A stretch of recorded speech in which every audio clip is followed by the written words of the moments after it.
I'm just filling in for my friend. Not knowing the CEO was her secret admirer. The door to "No light needed" clicked shut behind her. Emily paused, letting the quiet darkness settle around her like a curtain. The cafe's air was warm, laced with the scent of roasted coffee and vanilla. Soft instrumental music played in the background. A narrow path of golden floor light guided her toward her table. The rest of the room remained cloaked in shadow. Her blonde hair was tied into a neat bun, though a few loose strands curled at her temple from the humid air. She still wore her slightly oversized cafe uniform from her earlier shift, the sleeves rolled up, the collar creased. She had not planned to be here. Her friend Anna had fallen sick and pleaded with her just an hour before. "It's just one date. He won't even see you," Anna had said with a tired smile. Emily reached table 7 and found a man already seated. He sat upright, composed, his features blurred by the low lighting. The soft glow from the candle between them lit only the edges of his face, the curve of a cheekbone, a glint in one eye. She slipped into the seat across from him, tucking her hands into her lap. "I'm just filling in for my friend, sir. I don't even work here. She begged me last minute." A brief silence. Then, without a word, the man slid a ceramic cup toward her. It was warm, but not hot. Coffee that had been waiting. Emily smiled faintly. "Thanks. Is this the part where we pretend to be strangers?" A soft chuckle rumbled from him. "I think we already are." His voice was low and steady, not demanding, not aloof, just grounded. They began to talk. She spoke cautiously at first, but he made it easy. There was no pressure to impress, no spotlight, only the intimacy of shadows and voices. She found herself telling him about her mother, who spent her days sewing in a cramped apartment, about her little sister, Anna, who wore a pink dress with a bow every day like it was her armor. She confessed that she worked 2 jobs and still worried they would not make rent next month. He listened with surprising focus, never interrupting. When he spoke, his words were careful but sincere. "I built something from the ground up," he said quietly. "But sometimes, the higher you go, the less people actually see you." Emily tilted her head, intrigued.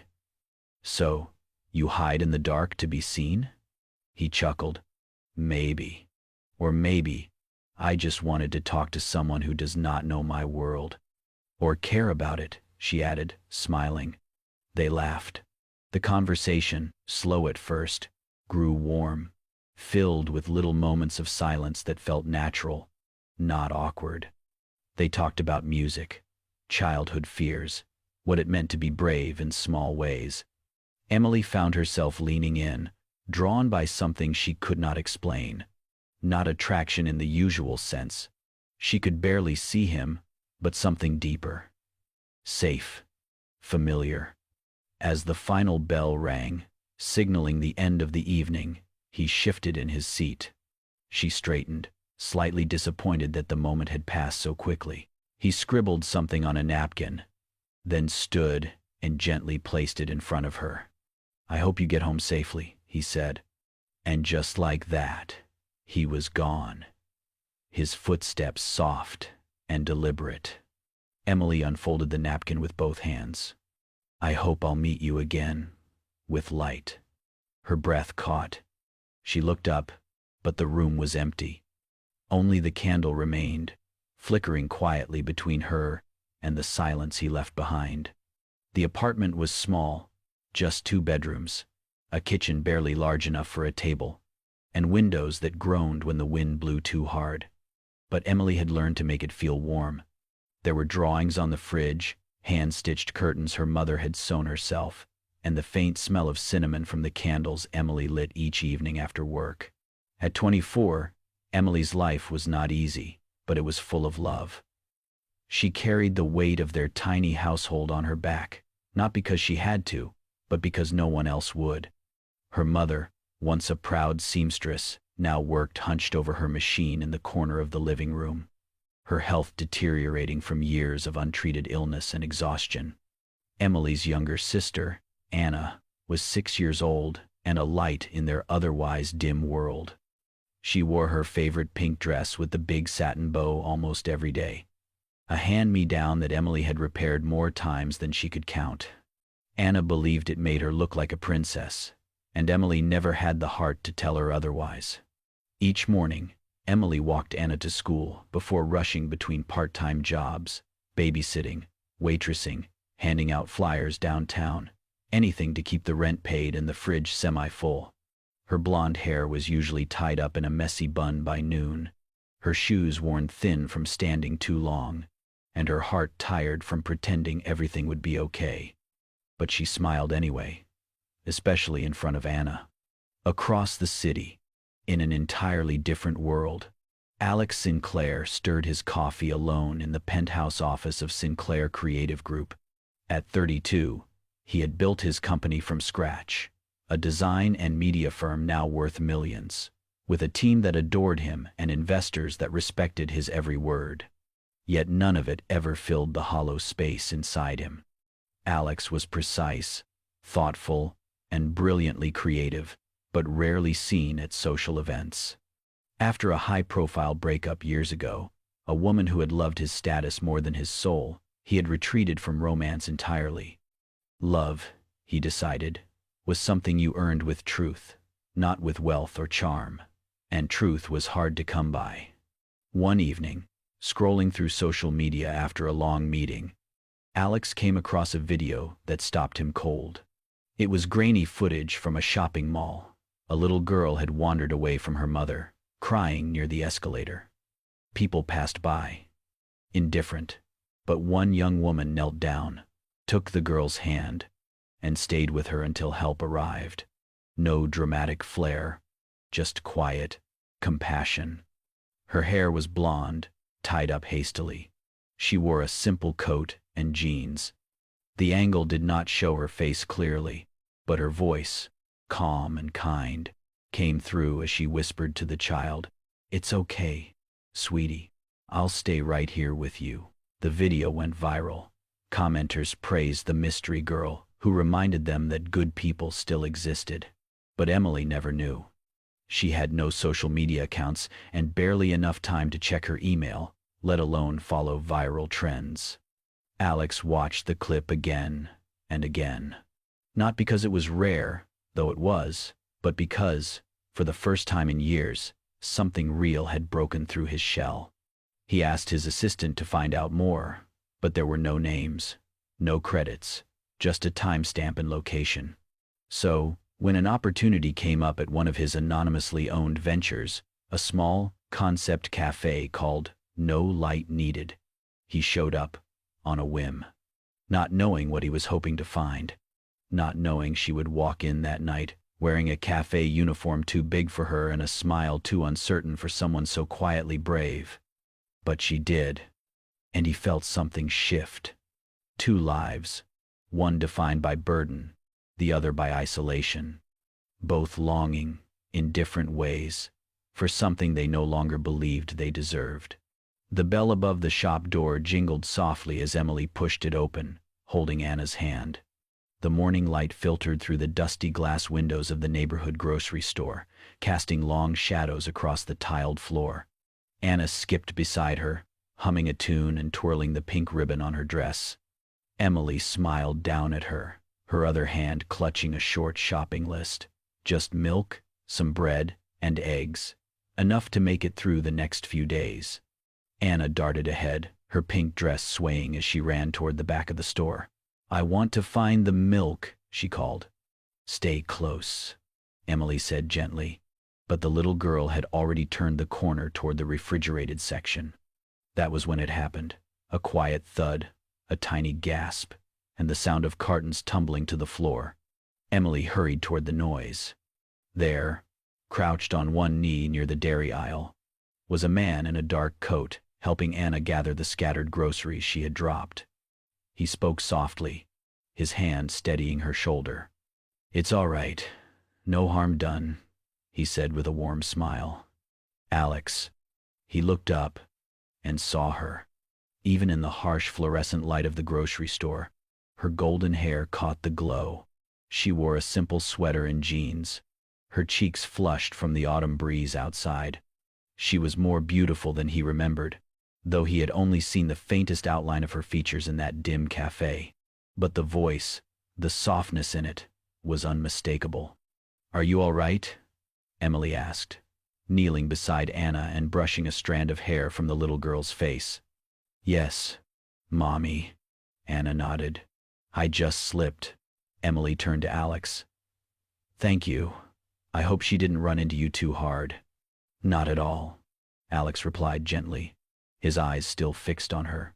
"She's got good energy." Emily laughed softly, that same laugh he had heard in the dark. Light, unsure, but genuine. That's one way to describe her.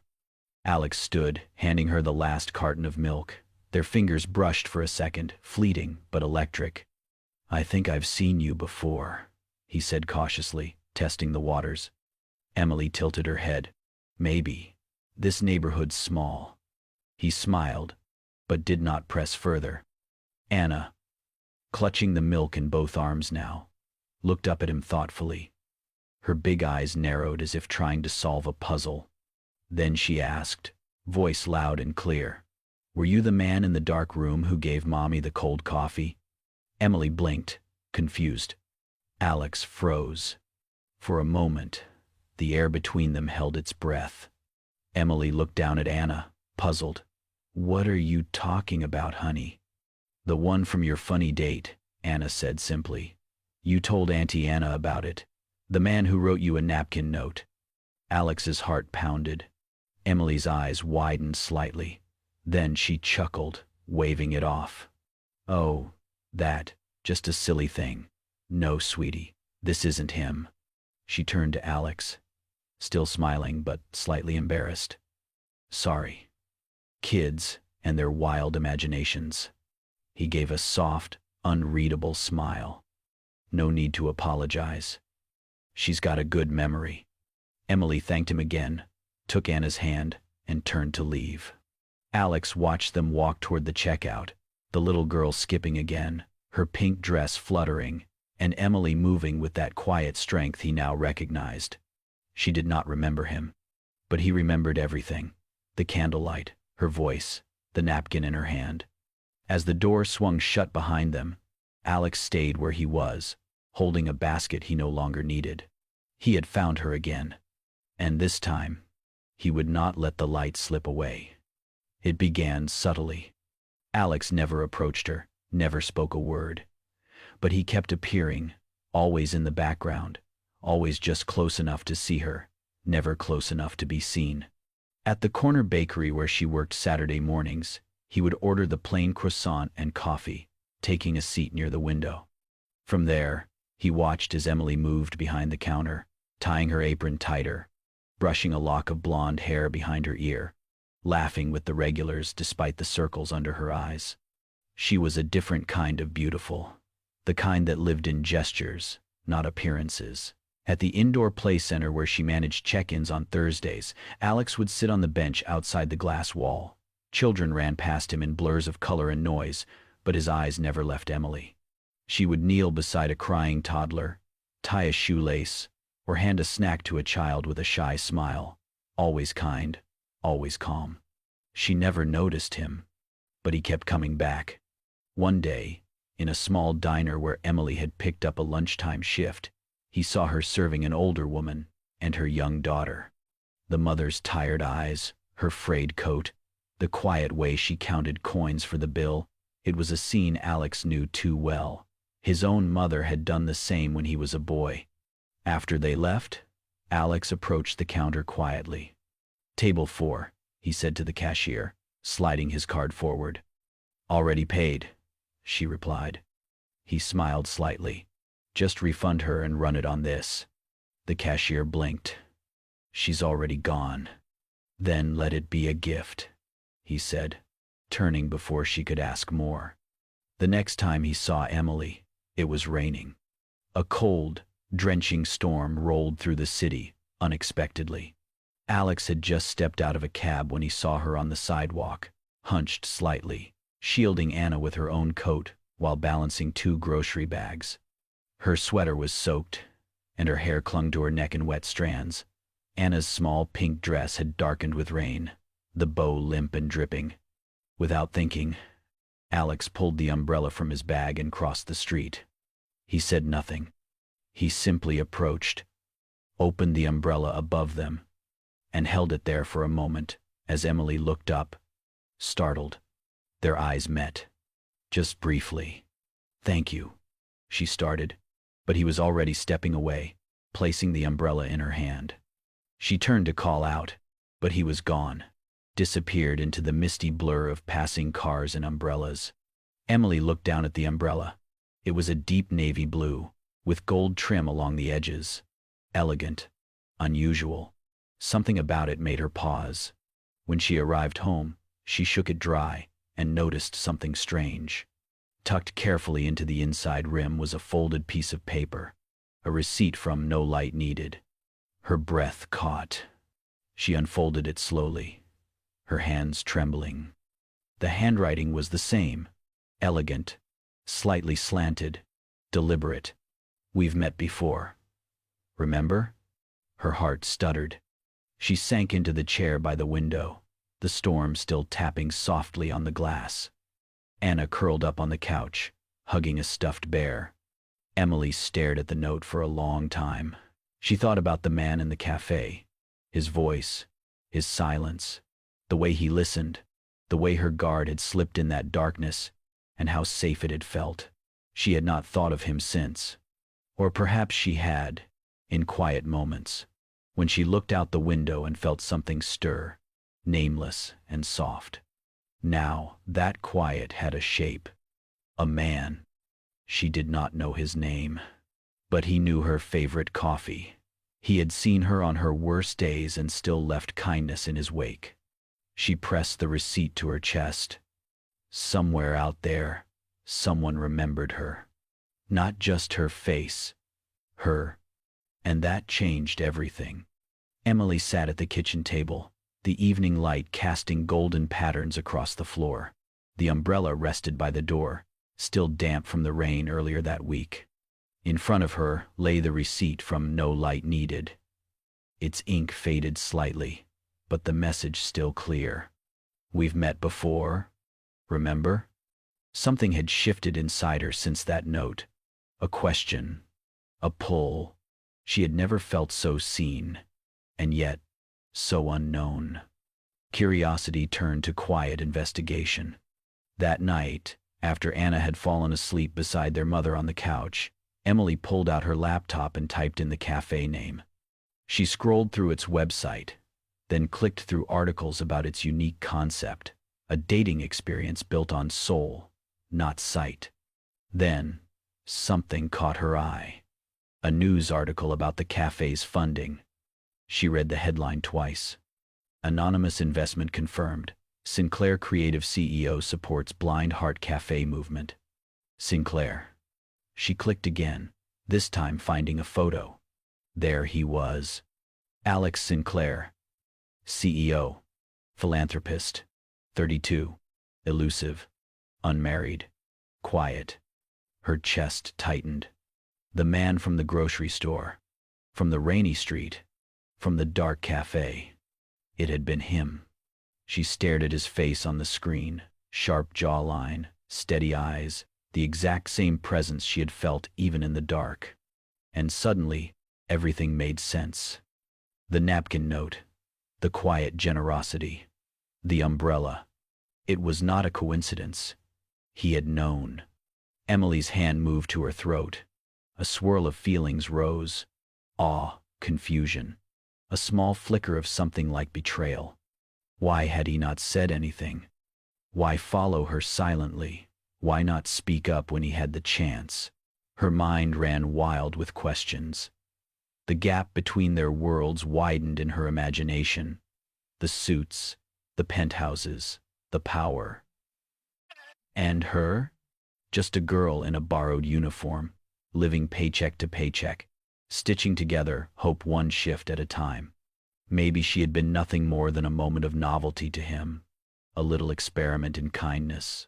A secret romance for a man who had everything. Her stomach turned. She shut the laptop, pushed the receipt aside, and walked into the bathroom, locking the door behind her. She needed space, distance. The next morning, she changed her routine. No more bakery shifts near the big offices. No more Thursday play center. She requested a transfer to a diner farther downtown. Days passed.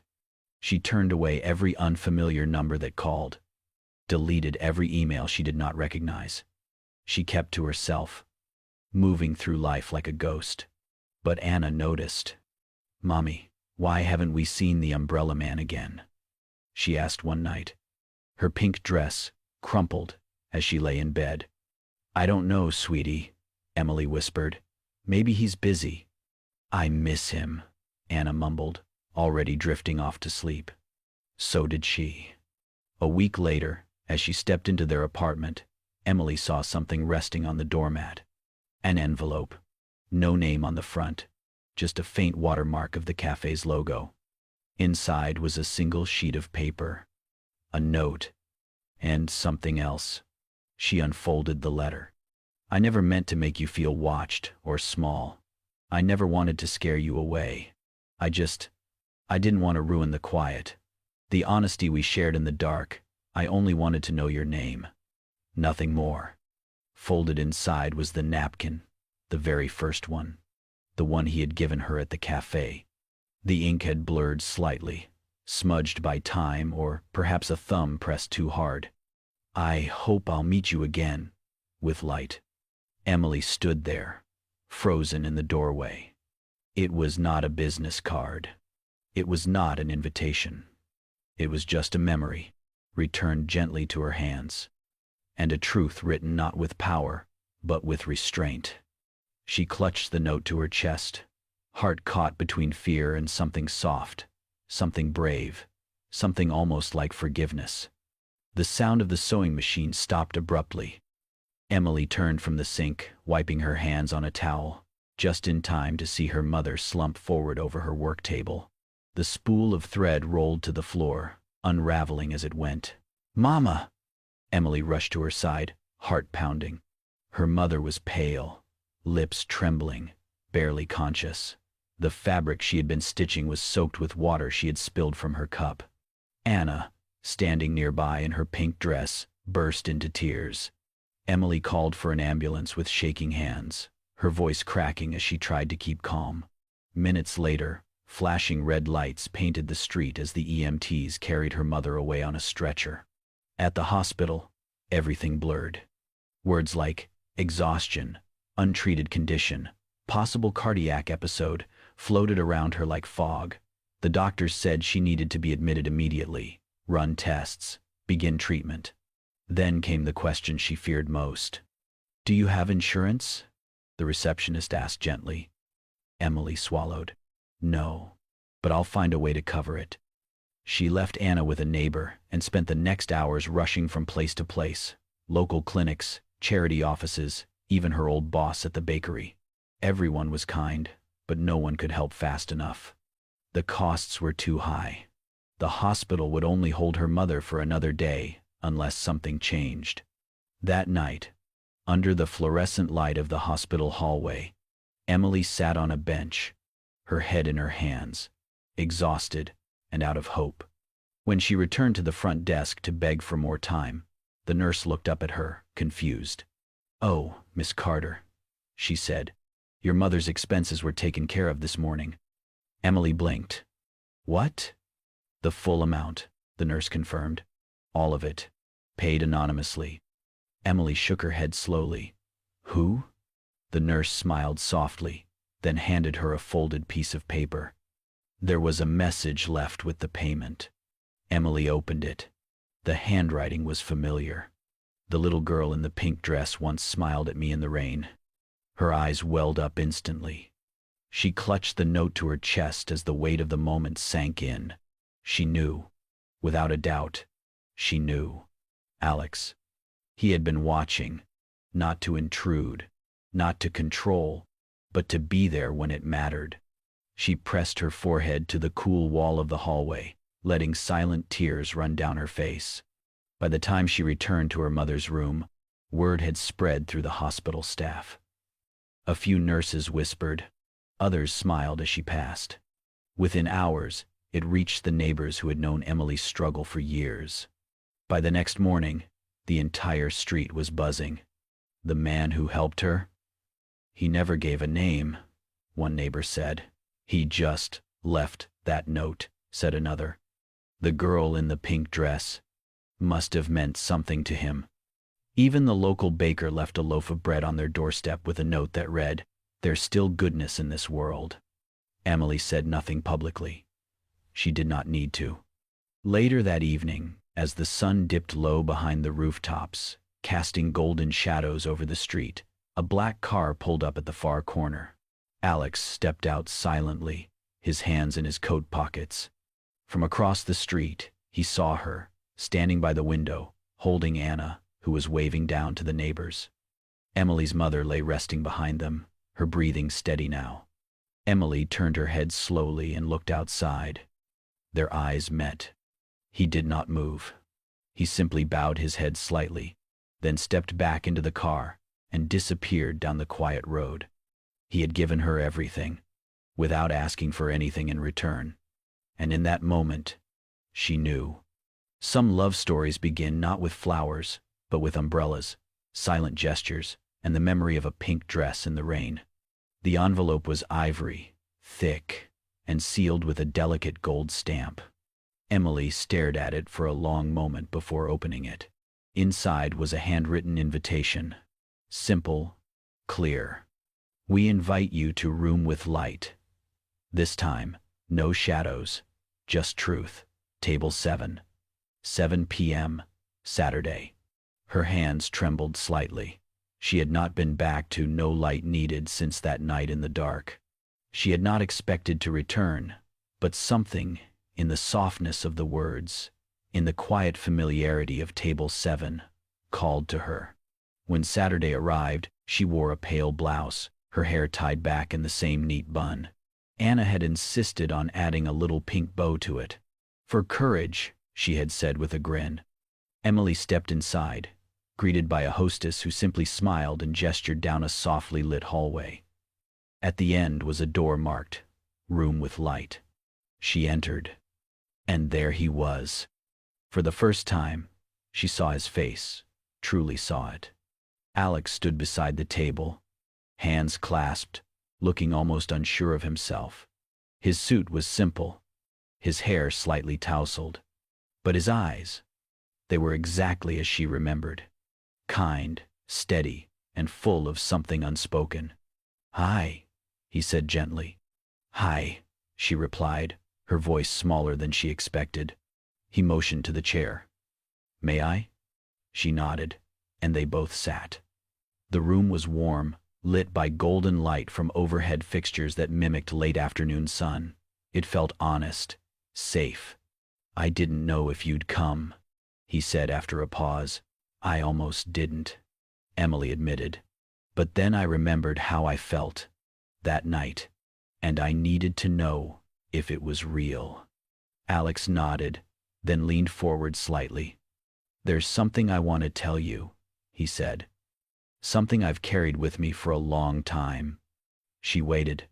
"When I was 12, I got lost in a crowded downtown plaza. My mother had passed away the year before, and I was with a foster family. I panicked. I didn't know who to call, where to go." Emily's expression softened. "And then," he continued, "a woman found me. She knelt down, wrapped her coat around my shoulders, and waited with me for hours. She didn't ask questions. She just stayed." He paused, his eyes never leaving hers. "She had golden hair. She called someone to come help me. I never knew her name, but she gave me a candy and told me I'd be okay. I never forgot her." Emily's breath caught. Alex pulled a worn candy wrapper from his wallet, the kind you would only find in old neighborhood stores. "She had a daughter," he added. "I remember her voice, faintly, laughing, singing." Tears welled in Emily's eyes. She was my mother, she whispered. Alex smiled gently. I know. I recognized her the day I saw you helping that little girl in the mall. It all came back. I had been searching for the light that found me that day, and I realized. He reached across the table, his fingers brushing hers. I've been searching for 20 years, and it's you. I have been searching for my light. And it turns out, it was you. Emily's heart ached and soared all at once. The doubts, the distance, the silence, all melted beneath the truth of his words. She took his hand fully now, holding it tight, not because she needed saving, but because, for the first time, someone had seen all of her, in darkness and in light, and stayed. The new cafe stood at the corner of a quiet street, where the old bakery used to be. Its name shimmered softly on the painted wooden sign above the door. Light and Love Cafe. The windows were large, allowing sunlight to pour in and dance across the cozy interior. Inside, laughter mingled with the gentle hum of conversation. There were flowers on every table, handwritten notes tucked into napkin holders, and warm light fixtures that made even the shadows feel kind. Behind the counter, Emily poured coffee with ease, her golden hair loosely braided and falling over her shoulder. She wore a soft cream apron, and her eyes sparkled when she looked across the room. Near the window, her mother sat in a rocking chair, knitting quietly with a soft smile on her face. She was stronger now, not just in health, but in spirit. Her hands moved gently, crafting scarves that the cafe would later gift to guests during the colder months. Anna sat at a small round table with coloring pencils scattered around her. She wore her favorite pink dress with the satin bow, a newer version, but still her signature. Her feet swung beneath the chair as she hummed a song to herself, occasionally looking up to wave at familiar neighbors. This was more than a cafe. It was a haven. A space where people came not just for food or coffee, but for warmth, for hope. Each wall was decorated with notes from visitors, sharing small stories of kindness, memories, and wishes. The cafe had started a community movement, Light a Table, where patrons could pay forward a meal for someone in need. At the center of it all was love, quiet, steady, and healing. Alex stood by the doorway, watching Emily as she laughed with a customer. He had taken a step back from corporate life, focusing on meaningful projects like this one, spaces that gave back, that healed. The money had never mattered as much as moments like this. He walked over to Emily, placing a gentle hand on her back. She turned and smiled, resting her head briefly against his shoulder. "You ready for a walk?" he asked. "Anna," Emily called. "Wanna come?" The little girl shook her head. "I'm busy drawing Daddy with superhero hair." They both laughed. Outside, the park glowed with the golden hue of late afternoon. The trees swayed gently in the breeze, and children ran barefoot on the grass. Emily and Alex strolled down the path hand in hand, their steps unhurried. For a long moment, they said nothing. Then Alex turned to her, his voice soft. "The first time I met you, there was no light." He paused, then smiled. "But now you are the only light I see." Emily leaned into him, her heart full. Behind them, the cafe doors stayed open, the scent of coffee drifting out, the sound of Anna's laughter echoing across the street, and 100 tiny stories of healing waiting to be written. And somewhere in that warmth, a new family, not born from wealth or plans, but from quiet acts of kindness, found a forever kind of home. Thank you for watching this heartfelt story of how love can bloom even in the darkest places, and how quiet kindness can change a life forever. If this story touched your heart, imagine how many others out there are waiting to feel the same light. Subscribe to Kindness and Love Tales for more powerful, healing stories that bridge souls across class and circumstance. Your next favorite story is just one click away. Don't forget to like, share, and turn on the notification bell, because kindness is the richest love story of all.